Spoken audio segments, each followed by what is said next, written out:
Okey, jom kita terus selami topik penerangan hari ini. Pernah tak anda terfikir macam mana Malaysia boleh berubah sekelip mata? Hari ini, kita nak rungkai rahsia dua rangka kerja besar yang betul-betul mengubah landscape sosioekonomi kita, iaitu Dasar Ekonomi Baru atau DEB dan Dasar Pembangunan Nasional DPN. Kedua-duanya ni bukan sekadar singkatan bosan dalam buku teks sejarah tau. Ini adalah nadi sebenar yang mengangkat Malaysia dari sebuah negara berpendapatan rendah menjadi antara kuasa ekonomi serantau yang paling disegani. Jom kita tengok macam mana sebuah negara melakar perjalanan luar biasanya. Untuk hari ini, perjalanan transformasi kita dibahagikan kepada 5 tonggak utama.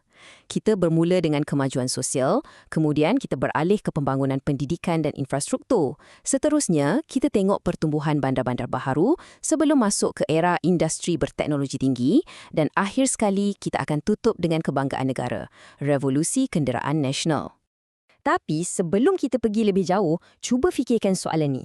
Macam mana tepatnya dua dasar ni boleh membentuk semula masa depan seluruh negara dalam masa beberapa dekad je? Dari tahun 1970 sampai 2000. Macam magic kan? Mari kita rungkai buktinya satu persatu. Bahagian pertama, kemajuan sosial dan pengurangan kemiskinan. Kita mula dengan impak yang paling dekat dengan hati kita, iaitu kesan langsung dasar-dasar ini terhadap kehidupan seharian rakyat. Cuba tengok data kemiskinan ni. Memang sangat menakjubkan. Bayangkan, pada tahun 1970, hampir separuh daripada rakyat Malaysia, separuh, hidup dalam kemiskinan dengan kadar 49.3%. Tapi, bila DEB mula dilaksanakan, kadar tu menjunam ke 17.1% menjelang 1990. Dan tak berhenti kat situ. DPN teruskan momentum ni sampai kadar kemiskinan turun serendah 7.2% menjelang tahun 2000. Benda ni bukan berlaku secara kebetulan tau. Ini adalah hasil daripada langkah strategik untuk bawa rakyat keluar dari sektor pertanian sara diri dan masuk terus ke sektor perindustrian moden yang lebih menguntungkan. Betul-betul satu titik perubahan besar untuk ekonomi rakyat. Bila kewangan negara makin kukuh, duit ni disalurkan terus ke infrastruktur awam yang kritikal, macam fasiliti kesihatan yang anda nampak ni.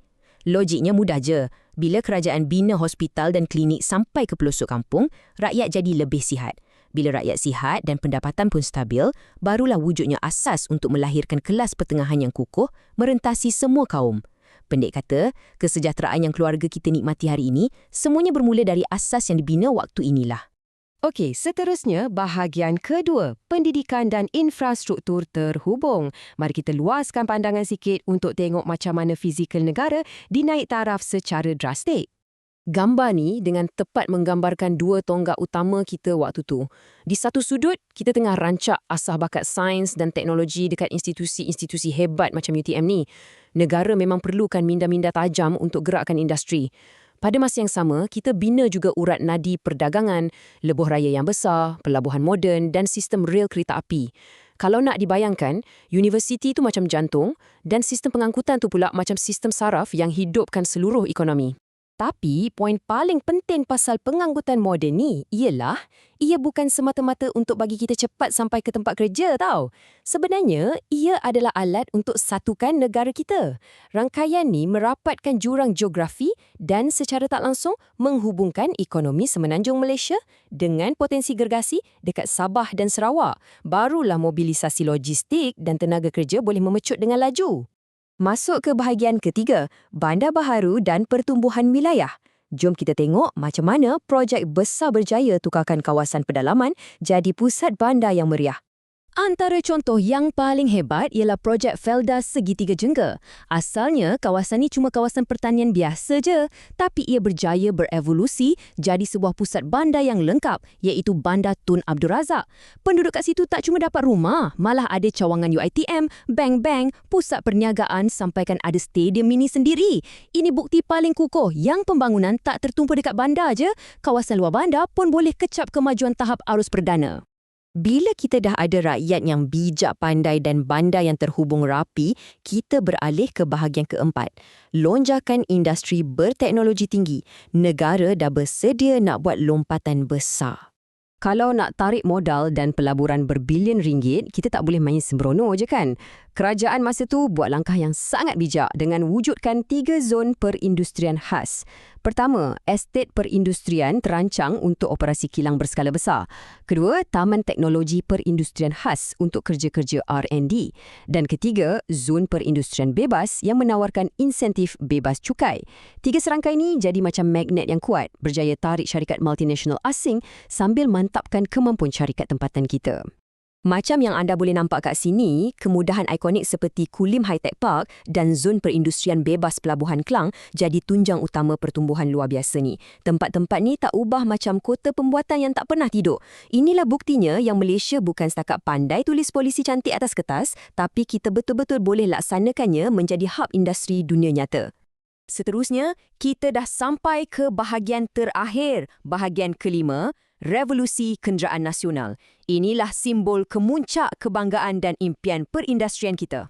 Kalau tengok garis masa ni, rentaknya memang sangat pantas. Kita mula pasang angan-angan besar dengan penubuhan HiCom pada 1980.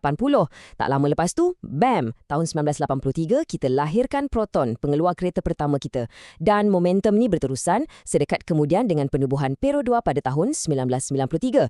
Tiga langkah gergasi ni dengan sekelip mata dah letakkan nama Malaysia di peta otomotif global. Tapi revolusi ni tak terhad pada empat roda je tau. Syarikat macam Modernas ambil peranan hasilkan motosikal pula, sampai ada model berkuasa 200cc.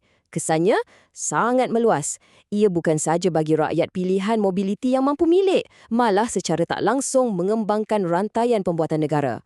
Puluhan ribu peluang kerja teknikal untuk pelbagai kaum berjaya diwujudkan gara-gara kilang-kilang ni. Memang menakjubkan. Bila kita susun deretan kenderaan buatan Malaysia ni, ini adalah visual kebanggaan kita yang tak boleh disangkal lagi. Inilah bukti muktamad betapa sebuah negara yang pada awalnya hanya kais pagi makan pagi dengan hasil pertanian, berupaya melawan arus, melepasi jangkaan dunia dan melahirkan produk kejuruteraan canggih grade antarabangsa. Perjalanan menakjubkan dari zaman pertanian tradisional ke kuasa industri berkat DEB dan DPN ni meninggalkan kita dengan satu persoalan besar. Sekarang, dunia kita tengah berubah lagi dengan adanya pelbagai revolusi teknologi digital dan inovasi baru. Jadi, apakah agaknya pelan tindakan masa depan yang bakal kita perlukan untuk mencetuskan satu lagi lonjakan hebat buat generasi seterusnya? Fikir-fikirkanlah. Terima kasih banyak kerana meluangkan masa meneroka penerangan ini bersama-sama.